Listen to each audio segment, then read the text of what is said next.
Some Marvel villains are compelling because they have multifaceted personalities, such as Loki or the Vulture. Sure, they do evil things, but they're also capable of love and goodness. Then we have the irredeemable baddies, and we're going to be talking about one of those bad boys today. We're going to be talking about the most evil acts perpetrated by the Red Skull, and there were plenty to choose from. But before we start talking about the evil deeds of a villain who started out as a Nazi, subscribe to CBR and ring that bell to join our notification squad so you never miss any of our MCU videos. HYDRA. Being a member of the Nazi Party is the sort of thing you can't really come back from. But the good news is that at one point, Nazi Johann Schmidt did denounce the group and quit. Don't get too excited though, because the bad news is that he started his very own group of evildoers. You see, he thought the Nazis weren't evil or powerful enough, so he linked up with an ancient cult bent on world domination. It had been around since ancient times, but the Red Skull was a key part of taking it to the next level in more modern times. By now, we're sure you've guessed we're talking about the notorious evil organization, HYDRA. Not only is HYDRA a criminal and terrorist organization, but they harness otherworldly powers to accomplish their evil aims. Not only is HYDRA an exceptionally powerful enemy, but it's pretty much the absolute embodiment of evil. Red Skull played a pivotal role in HYDRA's survival over the years and is responsible for the atrocities it's committed since his involvement. For a long time, S.H.I.E.L.D. was constantly trying to stay a step ahead of this dastardly group, but HYDRA even managed to infiltrate S.H.I.E.L.D., nearly taking them out for good.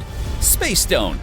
Red Skull has always been someone desperate to achieve more power, and he would do anything to possess otherworldly artifacts which should give him an edge in battle. Following the events of Avengers Infinity War, we know now more than ever just how devastatingly powerful the Infinity Stones are, and Red Skull is responsible for bringing one of them into play. He became obsessed with obtaining an object known as the Tesseract, which had spent time in Odin's vault and was now somewhere on Earth. Not only did the Red Skull tear apart a church looking for it, but he threatened the lives of the townspeople and the church keeper's family. Threatening someone in a church isn't good for anyone, and naturally, Red Skull ordered the townspeople destroyed the moment he had the Tesseract in his possession. As we all know, this item known as the Tesseract was actually the Space Stone, and it has been used for many evil misdeeds over the years. During the Avengers, it's utilized by Loki, who opens portals leading to an alien invasion here on Earth, and then, as we all know, it eventually ends up in the hands of the Mad Titan, Thanos. And the rest is history. Soul Stone. There was a time when Red Skull was desperate to harness the power of the Space Stone, but he underestimated its power. Sure, the Infinity Stones can do incredible things, but they aren't merely inanimate objects that you can do whatever you want with. They're sentient and quite literally have minds of their own, which was a lesson the Red Skull learned the hard way. It's hard to say just what the objective of the Infinity Stones is, or if each stone is trying to manipulate a different outcome. When Red Skull was using the Space Stone, it decided he wasn't quite up to snuff. It opened up a portal and sucked Red Skull into it. We saw this during Captain America, the first Avenger, but it wasn't until Avengers Infinity War that we learned where Red Skull had ended up. He was sent to Vormir, home of the Soul Stone, as punishment for abusing the Space Stone. The fact that Red Skull was unable to use the Soul Stone is telling and highlights just what an atrocious life this character has led. The Soul Stone demands the sacrifice of a loved one, and Red Skull simply didn't have a single person he actually cared about. Instead, he filled Thanos in on the rules, leading him to throwing Gamora off a cliff. That's gotta hurt. Affiliation. While HYDRA may be a much more modern and powerful threat, let's not forget that Johann Schmidt was a powerful member of the Nazi Party who worked directly with Adolf Hitler. Schmidt was a physicist who became interested in occult technology and approached Hitler with his ideas. He headed up their weapons program and violently disposed of anyone and everyone who got in his way. During World War II, he actively participated in many German conquests, even earning medals for his wartime efforts. He was responsible for many of the devastating weapons developed and used during World War II. While Schmidt was a decorated member of the Nazi Party, he didn't completely share their ideology. Sure, he was all for world domination and utilizing their considerable resources, but he believed a master race of people would have to be created. Honestly, we can't tell if this makes his affiliation with the Nazis better or worse. It was Schmidt who developed the super soldier serum, which would ultimately turn him into the Red Skull. When Schmidt decided the Nazi Party just wasn't powerful enough, he developed HYDRA headquarters in the Swiss Alps. Sure, he eventually tried to overthrow Hitler, but it was simply an act of revenge and a power grab, not a way of obtaining justice. Red Skull.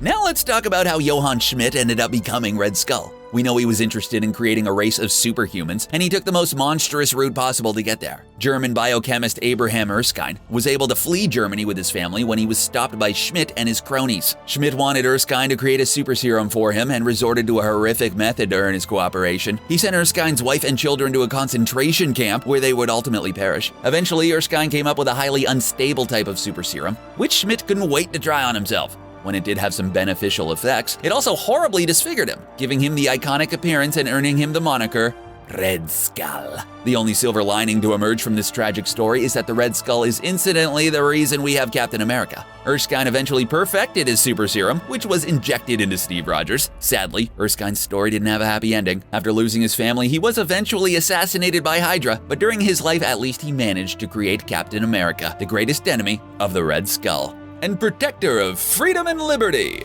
Captain America. As Marvel fans, it's safe to say most of us wouldn't mind ending up with some superpowers at one point or another. Of course, since with great power comes great responsibility, maybe just some subtle superpowers would work for us. Abraham Erskine could have chosen anyone to be the recipient of his perfected super serum, but he chose Steve Rogers specifically. It wasn't because he was a fantastic soldier, but rather because he was a genuinely good person. Erskine's only request was Steve Rogers continue being a good person after he gained his powers. Never forget who you are.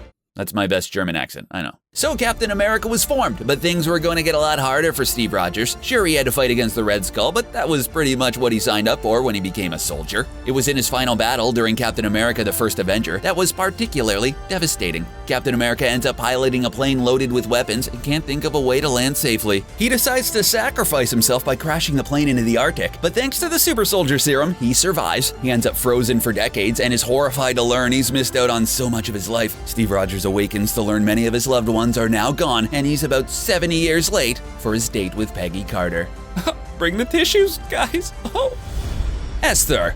Now let's take a break from the MCU version of Red Skull and talk about the Johann Schmidt comic book fans are familiar with. Yes, we know it's hard to believe, but the comic book version of the Red Skull is even more detestable than the movie version. Like many characters, he has a tragic backstory, but it's pretty much impossible to dredge up any sympathy for him at this point. Johann Schmidt was born to the abusive alcoholic Hermann Schmidt, and his mother, Martha, passed away giving birth to him. Hermann tried to drown his infant son before taking his own life, and Johann Schmidt ended up in an orphanage. Schmidt was constantly in trouble with the law and worked a series of menial jobs just to get by. Eventually, he found himself working for a Jewish shopkeeper who had a daughter named Esther. Esther was really the first person in Schmidt's life who treated him like a human being. She was kind and generous to him, and he repaid her goodness by trying to assault her when she refused his advances. Eventually, he became so incensed at her refusal that he ended up killing her.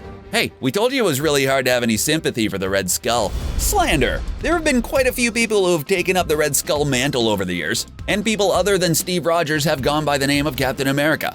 The title is one with a profound meaning to many people, and it's important that Captain America continues to exist in one form or another. But things went disastrously when a man named John Walker assumed the position of Captain America. Walker started out as a hero known as Super Patriot. Red Skull manipulated the Commission on Superhuman Activities, who claimed the mantle and costume of Captain America belonged to them. As we all know, based on Captain America Civil War, Steve Rogers isn't a fan of being told what to do, so he gives up his title and Red Skull gets the easily manipulated John Walker to do the job instead.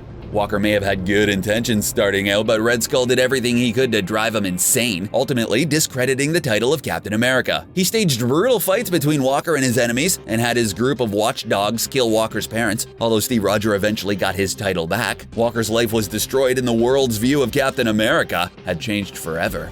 Sharon Carter.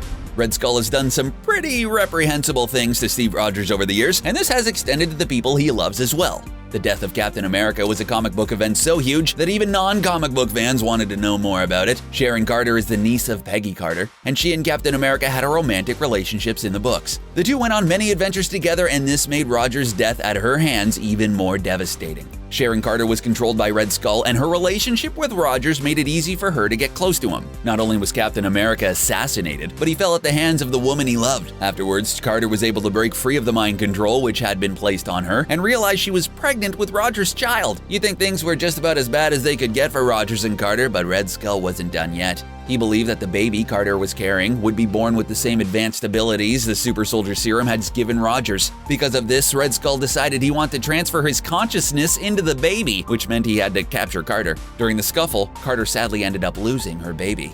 Man, Red Skull, that is evil.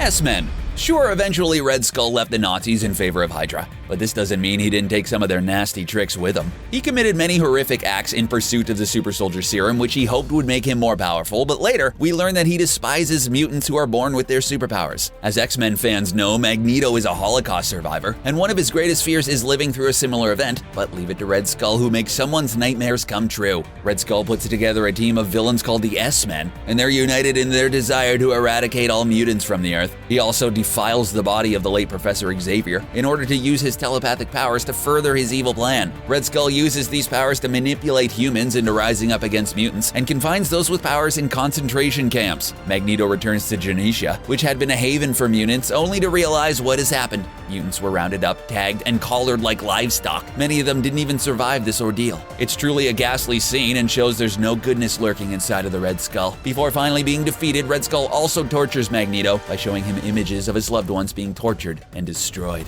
Those were just some of the many horrible things that Marvel's Red Skull has done. What do you think is the worst thing he's ever done? Be sure to share your thoughts with us in the comment section below, and don't forget to subscribe to CBR for more MCU videos like this one. Thanks for watching.